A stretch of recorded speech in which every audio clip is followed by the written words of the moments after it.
had a kid on the way and didn't know what to do with myself still at 25, and decided to draw a line in the sand and make a success out of what I knew how to do, and stop just trying to figure out the perfect answer for what to do with my life, but just to decide on something firmly.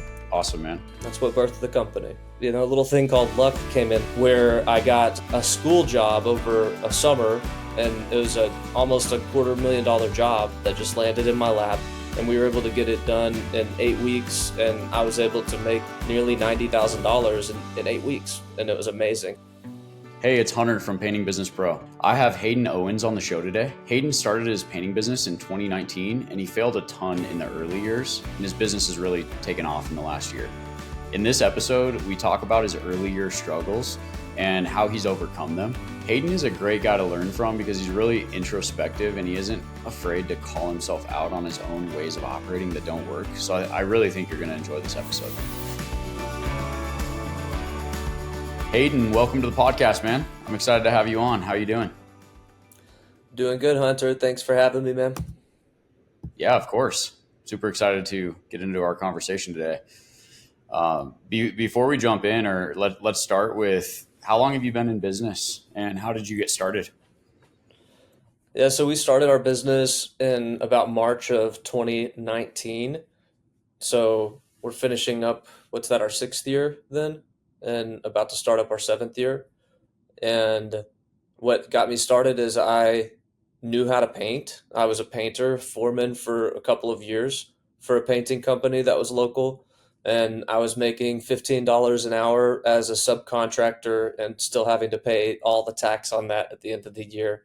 And had a kid on the way and didn't know what to do with myself still at 25, and decided to draw a line in the sand and make a success out of what I knew how to do, and stop just trying to figure out the perfect answer for what to do with my life, but just to decide on something firmly. Awesome, man. That's what birthed the company. That's really cool. And where are you from? Where's the business? Texas, Tyler, Texas. We're about an hour and a half east of Dallas. So. Yeah. So give us some context about how the business has gone so far. So you've been in business for 7 years now. So give us some context from each, year over year. Yeah. So 2019, didn't know what I was doing at all. did nothing but lose money. But thought I was all that. I would arrive at jobs that I sold in sandals. Had long hair, down to here, was frumpy, no professionalism at all. But I purchased Eric's course, and I thought that I went through his whole thing, and I thought that I knew, now that I went through his course, all the answers to what it meant to be in a painting business, and that I was going to do $1 million that year and everything was going to go great. And it totally didn't. I fell on my face the entire time, lost money on almost every project, and didn't even know it because I was not tracking my job costing at all the entire time until like the end of the year when I needed to for taxes and stuff, and just kind of delved into more job costing. Come to find out, I lost money on almost every single job. And it was great. We did 40,000 for the whole year. I had to work still as a painter in order to even make ends meet during that year. So it's a pretty terrible start, And I thought I was just going to blast off, man. That is not what happened at all. Yeah. So yeah, rough start to the business. So what about 2020 and 2021 going into COVID? Yeah, 2020 got a little better. I got a little more resolved. I learned some hard lessons about pricing my jobs and estimating a little better. I was resolved to actually be the painter still and do the sales and have a helper. And so that's kind of the infrastructure of my business was me and one other person. And then I would go and do estimates while they stayed on a job that we had live. And we made it through that year doing 80,000 for the entire year. And, I basically impoverished a helper and impoverished myself for that year, and also just lost money. So Also went pretty bad in 2020. Now that I'm verbally processing it, Yeah. but it was double better than what the first year was. So Yeah. Yeah. definitely some growth there, but still some need. I would still be showing up to an estimate, and while I'm measuring out the estimate, I would have a cigarette in my hand, smoking a cigarette. I just didn't have any tact, no professionalism, no understanding of people's perception of me and how much that mattered, and late to appointments, and just all over the place, man. Just a creative that skateboarded growing up, just a punk kid. So Yeah. Yeah. Okay. So 2020 was about half as brutal as 2019, but still really brutal. yeah, Um, I'm yeah, really still pretty curious, like bad. what kept you going through, through the first couple of years? Because if it's, going through something that Yeah. rough, like why didn't you quit? Yeah, I'd say two things. My faith in God. So I developed a deep faith in God, and I prayed a prayer that I truly believed in whenever I birthed the company, and it was a resolve of I'm going to make this successful, and I'm going to stop trying to figure out the best answer, and I need your help, Lord, but I'm not going to stop if it's your will for me to make this business, then I'm going to do it, and I'm going to go through everything that I can to make it happen. So it was just this grit that I was willing to sustain, and I think I knew deep down that it was going to take a lot. I just didn't know quite how many years of a lot that was at the time. Yeah. But Yeah. Yeah. Got it. Yeah. We tend to overestimate how long it's going to take when going through a failure. So what about year three and beyond? yeah, so year three, I would say, was the turning point. That's when I started to really consistently job cost every time. I figured out accounting and bookkeeping. I made our website. I bootstrapped and figured out everything. The website we currently have, I built it.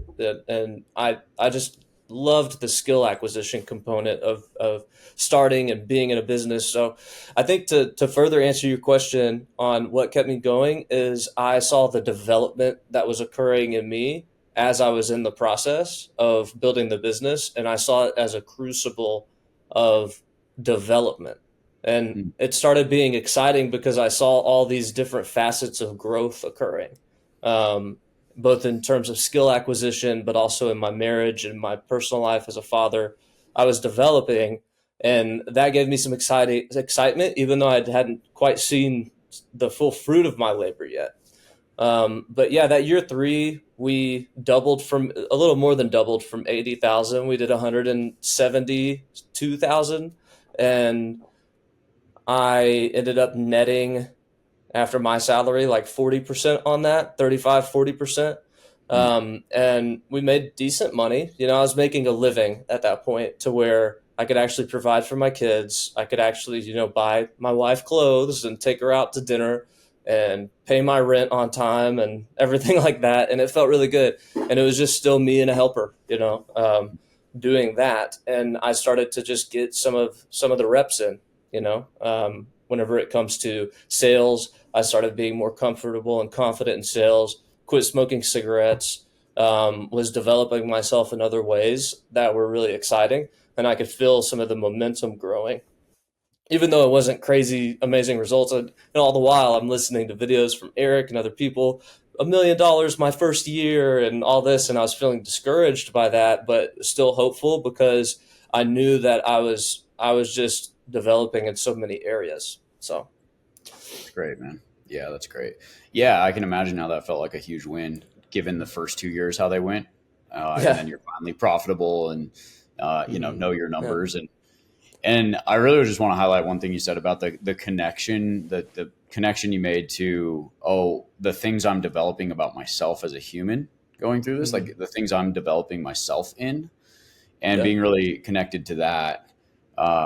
In my experience, I've had my own version of that, and in my experience, that's when my real like commitment level went to the moon, and it's like I'm Yeah. fully in this because it's because of the gifts that I'm going to reap from this, Yeah. personally, like not financially, but like the characteristics, like the character traits that I'm developing myself in, you know?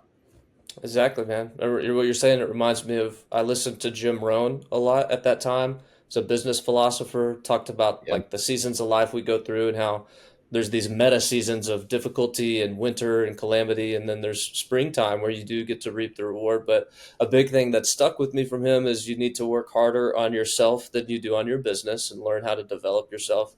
And you need to stick it out. And that's exactly once you, and oh, and another big thing he said that always stuck with me is you don't seek after becoming successful and wealthy for the sake of becoming successful and wealthy, but because of what it will make of you to be that. And if you were to just be handed $1 million right now and you weren't the person that was the millionaire that could steward that, you're just going to lose it. Yeah. So what it's going to require of you to get there is actually the target, and that Yeah. really helped a lot. And you'd miss out on the real gifts of getting the $1 million, which was the characteristic traits, the Yeah, character that it took to get that. for sure. Yeah, man, I love Jim Rohn. We could riff on that a lot. I love his old videos so much. Like I still Me watch them too. today. Same, man. Yeah, Yeah, big he's the man. time. He is. Okay, so year three was like the business really turned, not to like wildly successful, but it turned to, I imagine, like, wow, this is gonna work. Like I can make this work. I can make a living on this. Like this can work. So what? Tell me Yeah. about year four and five.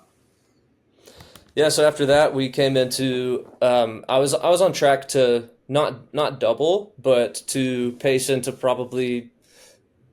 I'm gonna do the math on it. 220, 250. So yeah, I was on pace to do 200, so to grow a little bit, but not much. So I was more focused on school at that point. I was pretty comfortable. We were making enough of a living, and I wanted to really delve into more personal development. So I wasn't really working on the business as hard. I wasn't putting as many hours in, but we were producing similar results. And then I got lucky. A little thing called luck came in that year where I got a school job over a summer, and it was a almost $250,000 job that just landed in my lap, and we were able to get it done in 8 weeks, and I was able to make like nearly $90,000 in 8 weeks, and it was amazing. So we ended up doing that year right at like 425,000 and made a lot of money. I'm still paying the IRS right now because I didn't have an S corp yet set up. So those of you that don't have that set up and you're still sole proprietor, it's worth it to set up the LLC and the S corp before you need it, not after you need it, because that probably lost me about 15 grand, not having that one thing set up that year. So definitely learned a hard lesson on cash flow and money management and legal entities on year four. And then into your year five, I took that extra money that I made on that job and I rolled it into not listening to Eric at all. And doing it my own way, and deciding that it was a better sequence for me to not hire a production manager, but because I didn't have confidence in sales, I wasn't going to do sales. I was going to hire somebody to do sales. I would do production management and I would do marketing because I'm the painter that can manage production really well because that's what I knew was painting. I didn't know sales. So I thought that it would be a good strategic decision for me to do that. I thought that I did a good job hiring. Um, and I actually don't think I did a bad job hiring. The person that I hired was good, but I didn't know how to train them, and I didn't know how to hold them accountable. And we still didn't have marketing together to even warrant some of the salary that he was making, like 800 a week on. We didn't. He didn't even have 10 estimates a week to do at all. So I still hadn't dialed in my marketing. I still was too lazy, really, to go door knocking and to in order to get those results for him. And I always had this reason of, well, I've got to manage the production. The production is everything. If I don't spend a bunch of time managing that production, then my name is going to be tarnished, and I'm in it for the long haul. I've got to build my name up, and those things were important. But I sequenced my events wrong whenever it came to hiring that year, and I also didn't take the time to train the person I even did hire. So I hired, the wrong seat at the wrong time and didn't even set them up for success in their position. And so that year we did about the same amount of money, like another 10,000 maybe. We didn't have an outlier event of this big $250,000 job. So we actually did grow a good bit in terms of our revenue. Um, in terms of like just the residential side of things, that was all residential. No, almost like maybe 10,000 of it was a commercial job. So we did grow a good bit from like that 200 to, nearly doubled that in terms of residential repaints that year, even with those mistakes. But my margins suffered terribly. By the time August hit that fifth year, we were on track to lose money, and I had to make a bunch of changes. I had to lay off the salesman. I had to take over sales. I had to trim fat in every area. And we went from, we were going to make like 3 or 4 or 5% or nothing, very possibly too, to actually making a decent bit of profit, like 15,000, I think, for that year. So something, not nothing, just Mhm. because of some of those changes that I made. And then that leads us into last year when I finally decided to to take over sales, and to own it, and to learn it, and to not feel like I couldn't do it, which is what I felt like. I felt like I could just wasn't good enough. That I stumble over my words, that I don't talk well enough, that I don't have what it takes to be a salesperson, because it had been 5 years of me not really doing that great at sales in terms of what I've heard that a salesman can achieve in this industry. And so I just really didn't believe in myself to be able to do it, and still didn't, and still sometimes don't, actually, depending on what week it is, and how many sales I got that week, because it's a roller coaster sometimes. So Yeah, got it. So yeah, how is sales going now compared to how it was going a couple years ago? it's going a lot better, man. So I'm producing results that are baffling to me. And I can think back, back in COVID time, just wanting to get that 10,000 a week in sales, and just so wanting that to be a consistent thing, and Mhm. just was not doing it again and again. And then every now and then I would have that $10,000 week, and I'd be talking with my wife like, yeah, this is what it's going to be like. This is going to just be the like a normal thing. I just have to repeat what just happened, and then there's this. And I started to see that, okay, if I can just replicate this, what happened this month or what happened these past couple of weeks, then there's some real success on it, that I can taste here. And Yeah. so the past year and a half, I guess year and like 10 months since I took over sales, I went from, last year doing 459,000 in sales to this year on track to break 1 million. And I've had multiple 20, 30, $40,000 sales weeks. And 20 or 30 is the new normal for me now. And Yeah.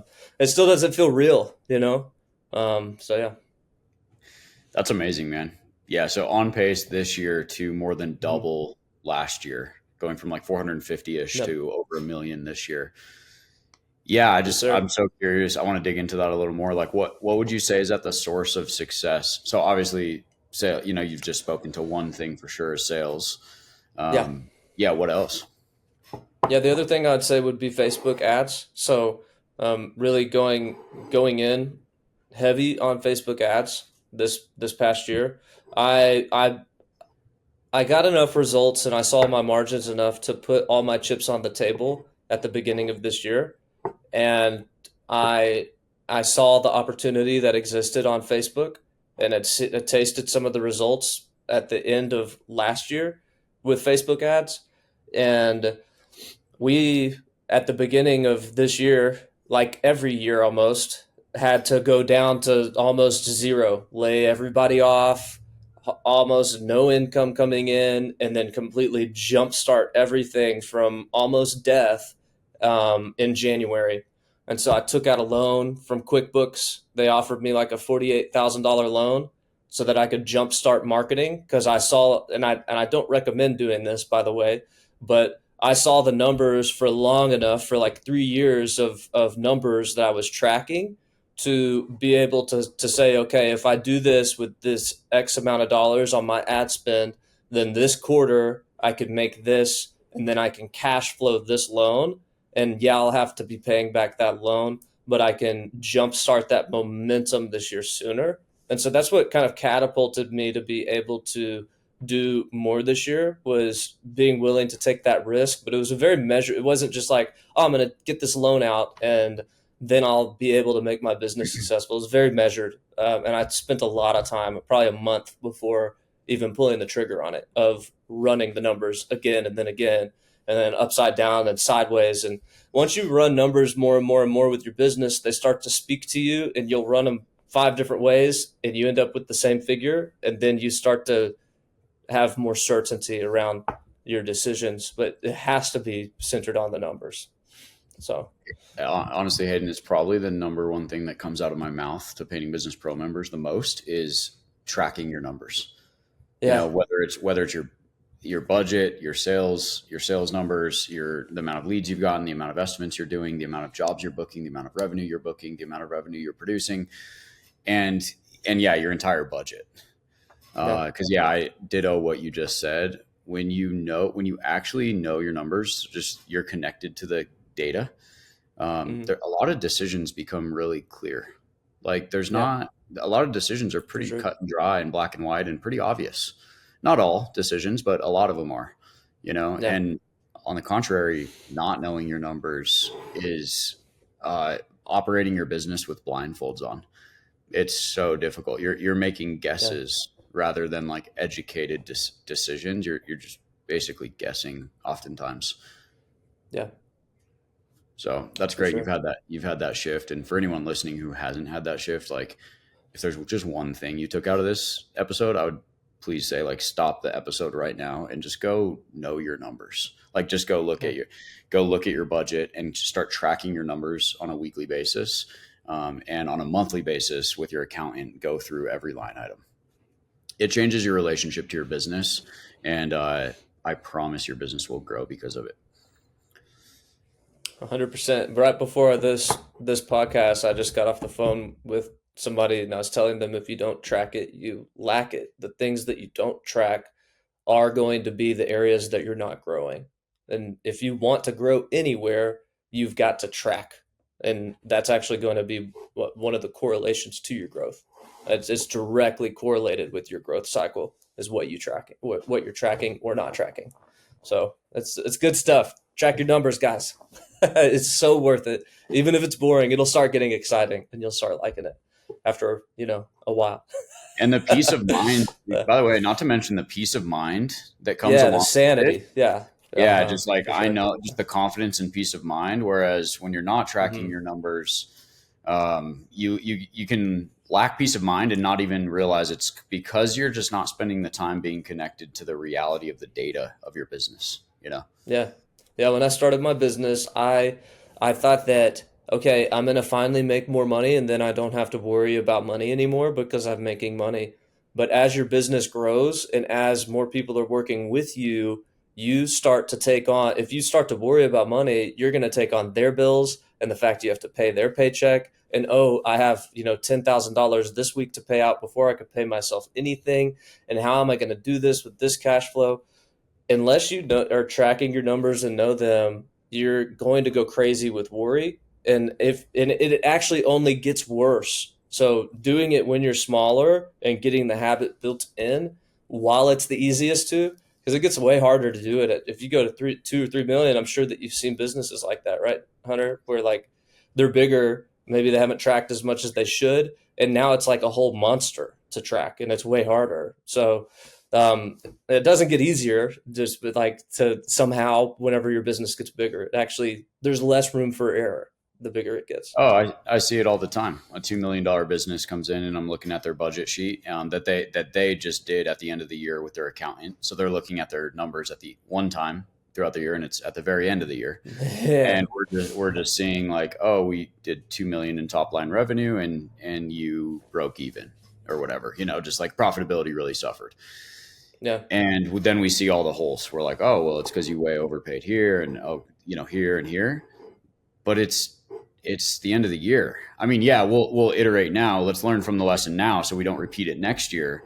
But like we Yeah. could have caught this in January, February, March. We could have caught this month over. If we were just looking at the numbers month by month, you can catch those things where you're starting to bleed out, Yep. and take the action right then. Imagine if you're doing that, you're iterating monthly rather than yearly. You know, Yep. Yeah. it's a huge deal, guys. Just for everyone listening, like seriously, stop listening now if you don't track your numbers thoroughly enough. Just stop. You've got what you need from this show. Stop what you're doing and go track your numbers right now. Uh, and how the numbers will feel sometimes is it'll feel like that warranty customer where the job went wrong and they're calling you back for the third time and you don't want to answer. Sometimes looking at your numbers feels like that. It's something that isn't enjoyable and you're scared of, and oh no, what's this client going to say? And oh no, like, but you have to stare that beast in the face. That's the dragon to stare down, and that's where the gold is too. Such a good point, Hayden. Such a good point. I remember when I was dead broke personally, and I just had no money in my bank account, hadn't paid my credit card in a month or two. I was like, I had this feeling in my stomach that I didn't want to open my bank account. Like I didn't even want to look at it. Didn't even want That to look. feeling, Yeah. I didn't even want to look, and I didn't look for Yeah. for like I forget what it was, but it was probably like 30, 45 days. And when I Yeah. did look, I had like not paid my credit card off because I didn't have enough money. That sickening feeling of like I don't even want to look at it. If Yeah. anyone has any sort of that feeling right now, it's even more important for you to go look. Like of all Yeah. people, that's the stage. If you're at that stage, like make it a habit to look at your bank account daily. It would Yeah. be my suggestion. As That's good hard as stuff. it is. Um, Great stuff, Hayden. If you're listening to the podcast, almost every single person that we talk to on the show is someone that we have worked with at Painting Business Pro. If you run a painting company or you're starting a painting company and you are really serious about building an amazing business while having a great lifestyle along the way, that is what we do best. When you work with us, you'll plug in to all of the systems, playbooks, training, and get coaching from me and my team. That's the training, systems, playbooks, and team that runs our currently $40 million portfolio of painting companies. It's the stuff that's working right now. We're actually doing this stuff day in and day out, and we love coaching people and helping people grow. So if you're interested in getting some help and working with us, head over to paintingbusinesspro.com and apply now, and we look forward to talking with you soon. Yeah, Hayden. So talk to me about how you've developed yourself and your overall mindset and your mindset or your view. How has it changed? I mean, we've alluded to a few things on how your view and mindset have altered, but I'm just really curious, like what have been the big shifts, or what are the big things you've noticed in your view or mindset that have undermined you, and what are you working on? Yeah, so I think I'd say one of the big things that's undermined me and my mindset is wanting to and thinking that I could do everything myself. So, starting the business, I bootstrapped everything. I've been the accountant, the person that reconciles the books, the salesperson, the marketer, the webmaster, the painter, the manager, all of the hats that you can wear in the business. I've taken on all of them, owned all of them, and gotten into a pretty good amount of mastery of all of them. And then in doing that, I now think I'm just all that, and that other people aren't quite as good at those things as what I would be. And so I might as well still just do it, because the time it would take me to explain them how to do it, I could just already have it done probably twice as fast. And they're still just going to mess it up, and I'm going to have to go back and still do it anyways. So why don't I just keep doing it? In this hamster wheel of self-reliance has been probably my biggest bottleneck to growing my business faster. But it's also helped the difficult part about that bottleneck is it's also been the the safety net that's caught me. And so my ability to do that and to pivot quickly, and to, if a job messes up, I can go and I can paint it, and I can get it done probably faster than the sub could, and with probably better results, and probably have another job lined up from that client because I would network. And I know how to do that and kind of come in and fix it all, and just be the glue that holds it together. I'd say that's been the biggest mindset shift for me, is being willing to allow people to fail. And in the midst of doing the wrong sequence, hiring a salesperson before a production manager, don't recommend it. In the midst of doing that, one thing I did do well that year is I did allow people to fail, and I did, like, get out of the way and like let people try things. It was just I let them like fail too much. So in the midst, if you're trying to, break off that ball and chain, anybody that's listening to this of, I don't want to be the painter on site. I'm just going to go and do sales and marketing. And then you totally never show up again or help those people to succeed. And you just are like, oh, I'm just going to let them fail and they're going to fail forward and be successful. There still is a level of accountability you have to have and like support you have to give them. And it does require a lot of investment. Like for my office assistant, it has required hours and mistakes and me going back and fixing the books that were done wrong and the job casting that was done wrong and talking with her again about it and reiterating how to be successful at it and being as committed to my office assistant even when I'm frustrated and still taking ownership of that role because it's still ultimately my responsibility. So I'd say that's another one that Eric helped in terms of mindset set shift is that teaching that he has on cause in the matter. I don't know that if they call it that anymore, but always figuring out where you could change the results that you're currently in. And if there's a mistake and a breakdown that's happened in or on the job or within your business, not pointing the finger at the outside circumstances or people that are related to that, but figuring out how you can be responsible for that area and what new system or method or rule or whatever you could set up in order for that breakdown to not occur. So I'd say that's a big one in terms of mindset shift, was that cause in the matter that Eric taught on, and making sure that I'm always looking through that lens of taking full ownership and responsibility, because that's something I wasn't doing. I thought I was, so amazing. And then I also wasn't taking a ton of responsibility. And those two things were a recipe for those first couple of years that I went through. So Yeah, that's well said. Yeah. That is a recipe for disaster for sure. uh, yeah, yeah. Yeah, I hear a lot of good things in what you're sharing. One is like the level of discipline and intention in training and developing your employees has to be so high. I made this mistake personally. Like I'll just speak from personal experience. Like, man, the first 10 employees I hired, 10 roughly, I did not have nearly the level of intention and like I didn't have a clear picture of what it looked like to properly train someone, like mm-hmm. thoroughly train someone. And, they'd be out on their own too quick. I'd give them not nearly enough support and I'd be like, all right, there you go. You're off. And failures would start to happen. And it can easily occur as like, man, this person's not it either. Like what, no one's good. I mean, we hear it in business all the time. Like employees are tough. Like, man, it's tough to find good people.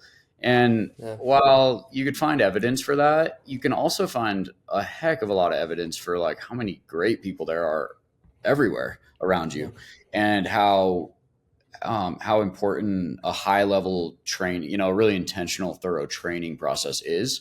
And, if you approach it with the cause and the matter mindset of, you can really actually make a lot of people successful in a role, in any of the roles in your company, so that recipe that you just spoke to is, I think, a recipe that a lot of people have by default, kind of by default as human beings, we can easily get to, we can easily have that in business.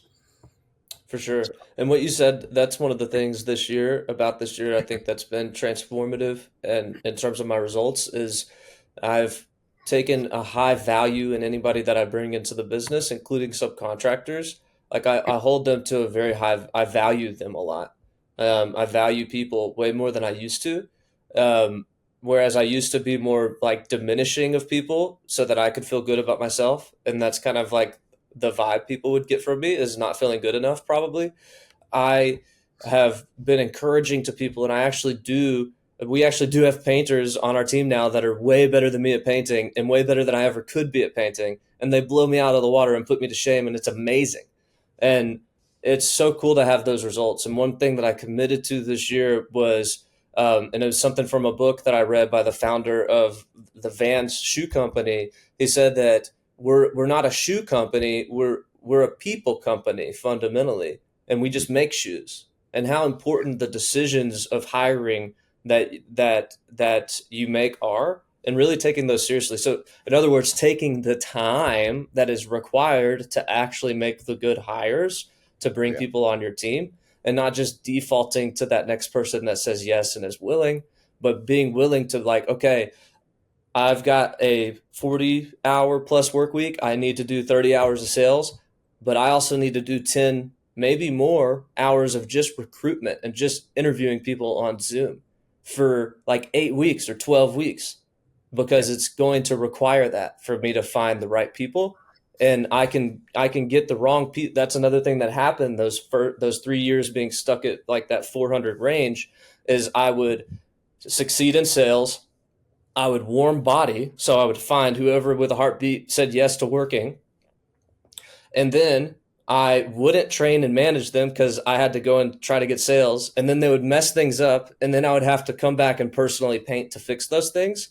And it was a very vicious cycle. So the hiring and the development of people is the most important thing, I'd say, outside of probably numbers and some of the skills you need to acquire, that you have in your business. It fundamentally affects the whole entire trajectory of your business. So 100% to everything you've said. We found the same thing in our companies. I mean, the amount of candidate, for a position, when we fill a sales rep or PM position or OM position, we average anywhere from 400 to 1,000 applicants for one hire. I mean, like, yeah, wow.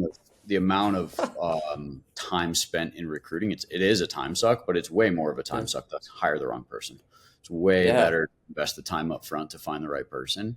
And if that Mhm. means 4, 5, 6 weeks of going through 1,000 applicants to find one person, well, it's still it's very much worth it on the front end, Yeah. because the cost on the back end, how much it delays the business on the back end when you Yeah. hire the wrong person. There are so many hidden costs when you hire the wrong person.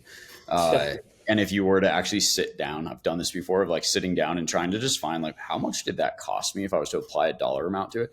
You find all these Mhm. hidden costs where you're like, well, you know, it cost me this amount of money. Actually, it cost me these like upset clients. It cost me 6 months of my business, because now I'm starting from square one. Whereas 6 months ago I was making this higher. Now I'm back to square one. Like the 6 month delay, when you start to add it up, it's like, ooh, ouch. Yeah.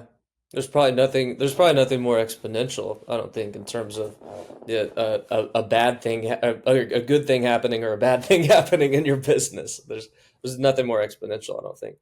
Yeah. So, And the van CEO, I think you said CEO, about like we're in the people business. yeah. Totally relate to that too. I feel like most every successful company would say that. Like I don't. I mean, we're related to it. We have our own language for it, but it's in that Mhm. realm of like, yeah, totally. It's the people. Yeah. If you're serious about scaling a company and you're not related to your people in a really powerful way, I I don't know how you would scale. You know, Yeah. it's really good, man. Another thing I heard in your sharing about when you were talking about mindset is, you said something like this. I heard it like a kind of like a know-it-all mentality. Yeah. Like Hmm. I have all the answers. I know it all. Yeah. Um, Hmm. yeah. Say a little bit more about that, because I think that's something all human beings can relate to, whether you're aware of it or not, to different Hmm. degrees, of course. But say a little bit more about that, please. Yeah, you grow up and you hear things like from your dad or your stepdad, if I don't do it myself, it's not going to be done right. These little sayings that you hear, and you start believing them growing up. I think even subconsciously, and you go through different traumas in life and difficulties in life, and they'll hurt you in different ways, and then you start to isolate. You start to become um, self-sufficient out of maybe even a trauma response for some people. And I think that there's a survivability thing in that I think is valuable, and I think there is some true value in taking ownership and responsibility and being willing to figure many things out and master things. But with everything that you can be, uh, with every strength that you might have, like for me, one of my strengths is I have a really high pain tolerance. I'll go and I'll run 15 miles So and I like to do multiple different things. Like I want to do sales one week and then production one week and work on the website one. I actually enjoy the multiple different roles aspect of things. And so you whenever you're dealing with that, and if you're trying to be in business for yourself, usually that's going to be you too. You kind of need to have decently a high pain tolerance to be in business. You have to be willing to go through and have grit. You have to also be able to master multiple domains and be able to synthesize that and then teach that to somebody else to be really effective in business. And those talents, they come with an Achilles heel. And that Achilles heel is self-sufficiency, where you think you're all that and so special, you're a special snowflake and nobody's like you. Oh, look at me. And you might not say that. You might not ever speak that over yourself and have that attitude or even tell that to people. But in your actions and in what you're doing, you're living that out. So I think where a lot of people will have a blind spot is they'll live those things out without necessarily calling that out in themselves, and realizing that that's even what they're doing. So yeah, So good, man. So good.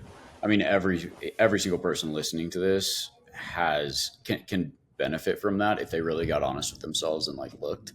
And how do I know yeah, that? Because you're a human being. yeah, That's a human being thing. You know. yeah, for sure. Um, I heard one time. I'm not sure who said it. I heard one time the most costly words I've ever spoken over myself. I already know that, Yeah, and I was like, oh, I love that quote. you know. Yeah. yeah, that's good. Have you have you ever heard of Daniel Kahneman? He's the author of Thinking Fast and Slow. I don't remember the name, but I've read the book, and Oh, it's a you good have read the book. book. Yeah, Yeah, it's yeah, a great book. For it anyone is. listening Yeah, who hasn't read it, it's a pretty difficult read. I'd say like it's a very it heavy, is. It's dense, heady. dense Yeah, read. yeah. But yeah, Daniel Kahneman is he's won a Nobel Prize he's a psychologist and he specializes in uh, human decision making and like cognitive biases, Hmm. and he has there's so much depth to his work. He's actually passed away recently as well. But anyway, yeah, I'd go check that out. I can't think of a more humbling book than Thinking Fast and Slow. Basically, Yeah, after years and years of work, he's come to many conclusions, but one of them being like, we humans wildly overestimate what we think we know. Like our yeah, brains are flawed, making flawed decisions all the time, yeah, So it's a very, very insightful book into how to like make better decisions, but also very, very insightful, first of all, to just see like how often I'm wrong, you know? yeah. That's definitely humbling, and that's a good place to be. Is humbled. It's That's a where the great, growth even happens. ex- You have to be humbled. exactly. You have to be coachable. It's a great place to So be. See, if I'm in, I already know that, or I know it yeah, all, that yeah, by nature is me just shutting off all opportunity to learn. It's, I yeah. mean, by its And very nature. even if you've learned it, like you can go and you could do good in sales, but if you're not sharpening that skill, it's like your mind, your memory, your ability to perform is like a coin that tarnishes over time. And if you're not polishing that area, it is going to tarnish. And you think like you have this history of, oh, I've done that and now I know, but it's becoming tarnished as you're not doing that thing.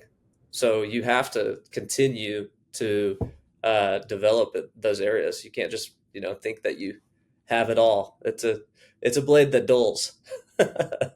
So One of the best ways I've found to just gain more and more awareness to how much growth I still have in certain areas is just surrounding myself with people or listening to people, getting in the proximity of people doing way better, doing 10x or more what I'm yeah, doing at that thing.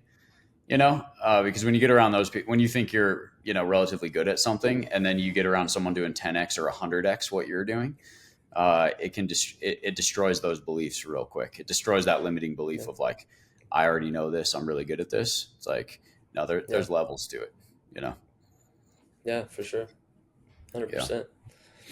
Speaking of mindset, one thing that just came to mind one more time, in terms of mindset shift that's been really helpful to me is, and it goes back to that one of the first questions you asked about what is it that caused me to have the grit to press through when I wasn't seeing the results.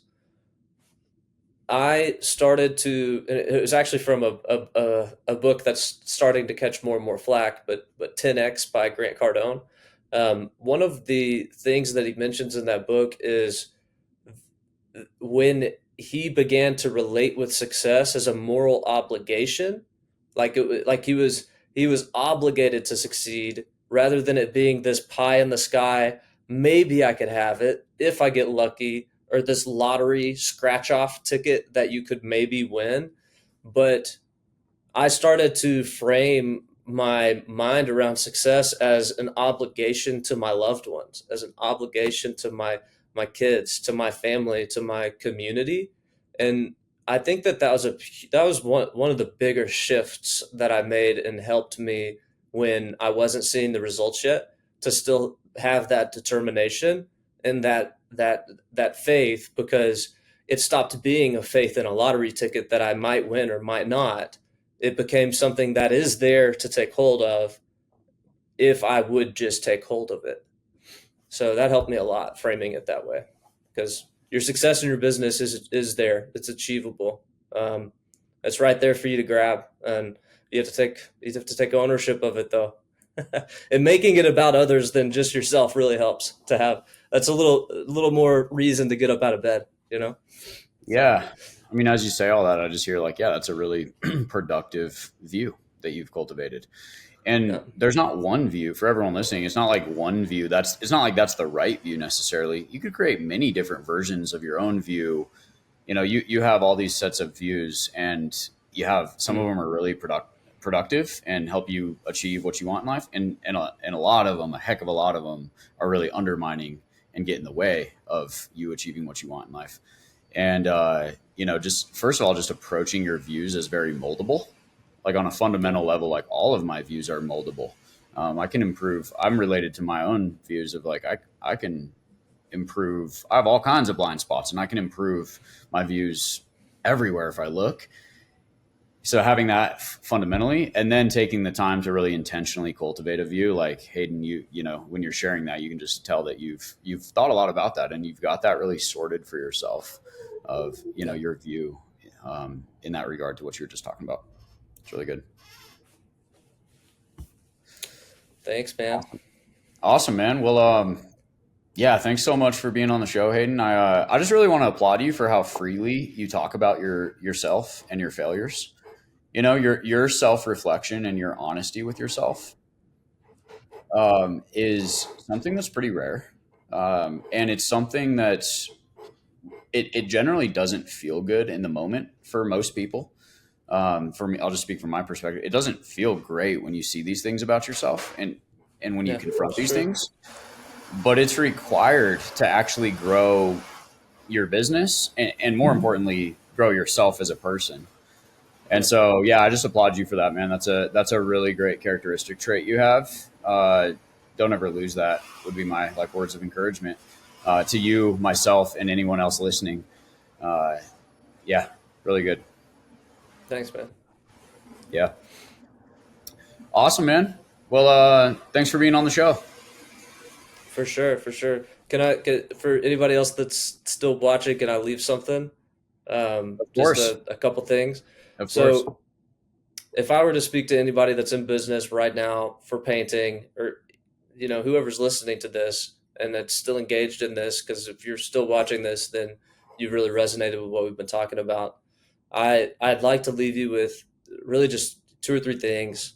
The first one being that what Jim Rohn has taught me is that you need to learn to work harder on yourself than you do on your business. You need to learn to really develop yourself and to chisel away at character qualities, um, and that's going to be huge for your business in terms of your effectiveness in business. You have to work on yourself, and you can. There's no other way around it. And if you get distracted with business and don't develop yourself, it's only a recipe for disaster. And then your expectations around when you think or what you think success is and your relationship to what success is, you need to take some time to define that and be willing for it to take longer than what you expect. I think those two things, if you come into this business or any business with those two things, you'll end up being successful at it. or successful at something, because you might find out you don't want to paint, but at least, do it long enough to find out. So, It's really great. Thanks, Hayden. yes, Thanks for being sir. on the show today. Yeah, this is good stuff, man. All right. Have a good one. Hey guys, if you're enjoying the show, it would mean the world to me if you would leave a quick review for the podcast and what you gotten out of it. It helps our show reach more people and inspire more people. Thank you so much.